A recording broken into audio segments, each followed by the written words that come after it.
You had the good height today, Miss Parker. Yeah, I'm trying to get a full... What are you doing? Trying to help you. I'm not comfortable. Put your hands down. Please. Please, stop. No, stop. Ha! Gosh, this naughty feminist nearly killed me for offering to get her a folder. Unbelievable. I was so scared about what could happen next. It was the most important day in Ellie Parker's life. For 3 months, she had worked in the company of her dreams, and today was the decisive day. The end of the qualifying period and the presentation of her final project. Everything had to go smoothly. But since the morning, Ellie's life had turned into hell.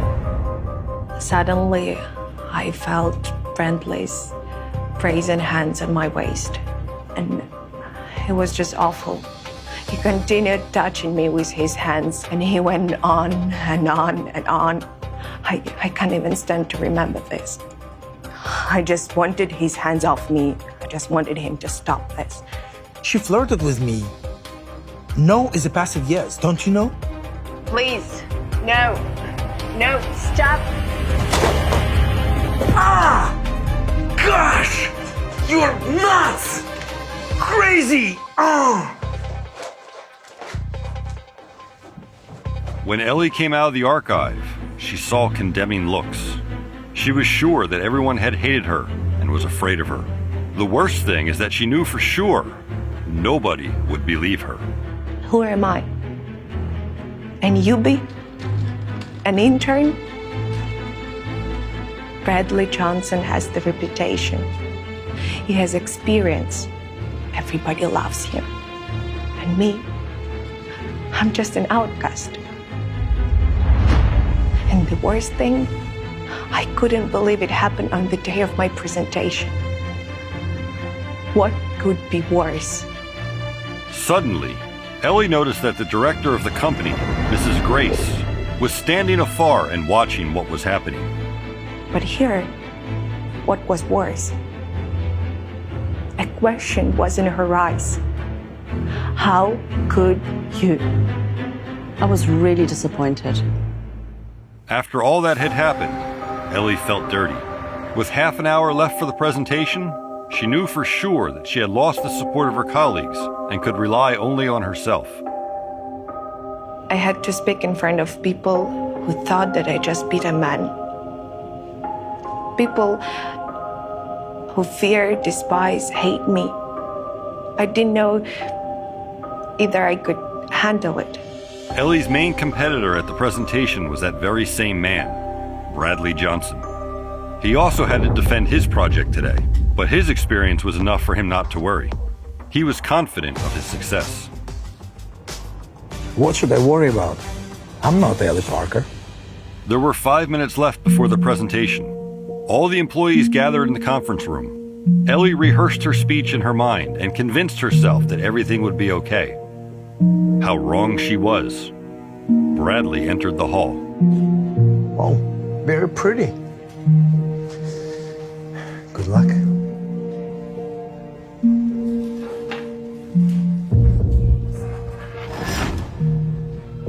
I think it was fair. I'm talking with a bruised eye. Let her talk without glasses. An eye for an eye. Good afternoon, everyone. Let's get started.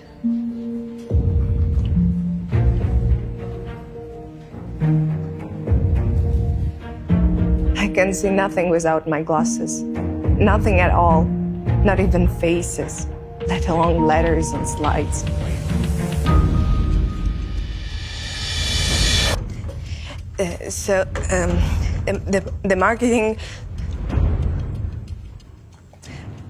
The marketing strategy of our company should go from... I tried to talk. I tried to pretend that everything was fine, but everything seemed to put pressure on me. You see, if I was naked in front of the whole crowd. Sorry. Okay, people. I propose we take a 15-minute break, and in that time, the next speaker can prepare for their presentation. Will that be you, Bradley Johnson? Yes, ma'am. Great.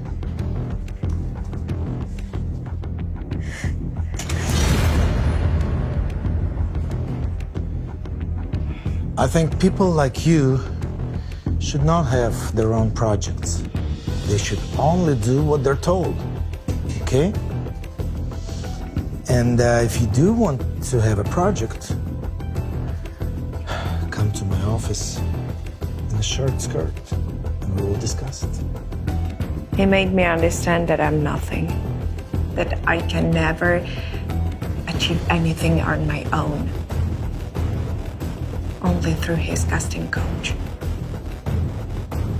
And by the way, Mrs. Grace wants to see you in her office. Have a nice day.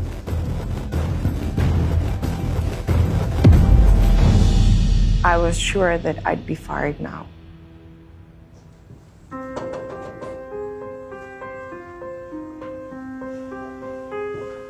Your presentation was terrible, Ellie.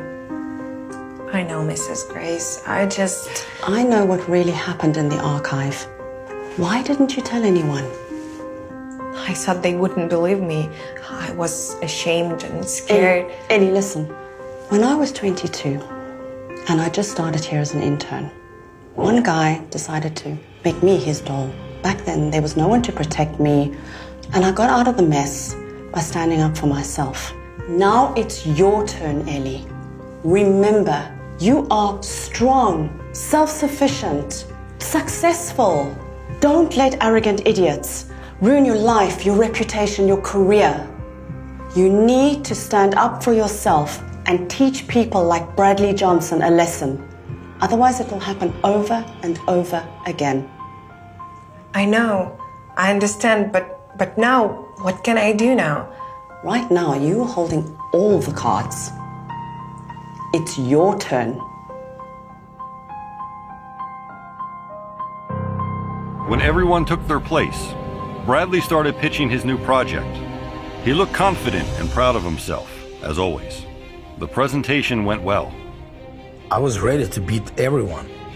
After Ellie's failure, that was dead easy. Does anybody have any questions? Mr. Johnson, Yes? you seem to have forgotten another slide. The most important one. May I?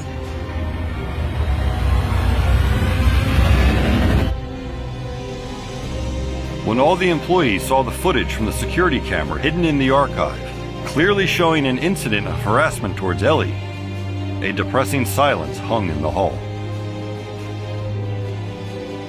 This video has definitely been edited. This nasty Ellie has set it all up. Mr. Johnson, you presented yourself very well, but you're fired.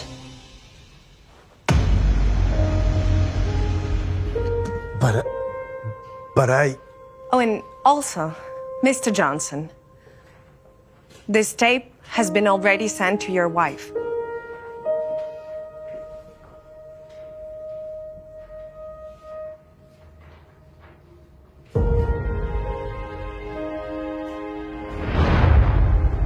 When I was younger, I heard stories about harassment and humiliation more than once. These stories always sounded as though they came from another universe, not something to concern myself about. After all, I worked in a very successful company, surrounded by progressive, competent people. But one day, I became a victim of harassment, and it was really frightening. I completely froze. I was in shock, had no idea what to do. But then it became clear that it was impossible for me to remain silent. After all, silence serves no one. If we keep silent, the vicious cycle of humiliation and abuse goes on. These abuses continue to break down our mothers, daughters, sisters, girlfriends, colleagues, loved ones. And you will probably never know the truth because 95% of victims never lodge a formal complaint. 75% never tell managers or employers. It's a common belief that this experience is a dirty, embarrassing one. And this is why victims choose to remain silent. Every 73 seconds, one American is assaulted. Every 9 minutes, a child becomes a new victim. But only 5 out of every 1,000 criminals ever goes to jail. That's sad, isn't it? If you have ever been assaulted in the workplace, don't keep silent. Tell a manager, write a statement, contact your support team. But most importantly, don't be afraid to speak up for yourself. These abusers around the world need to understand that no means no. Stop means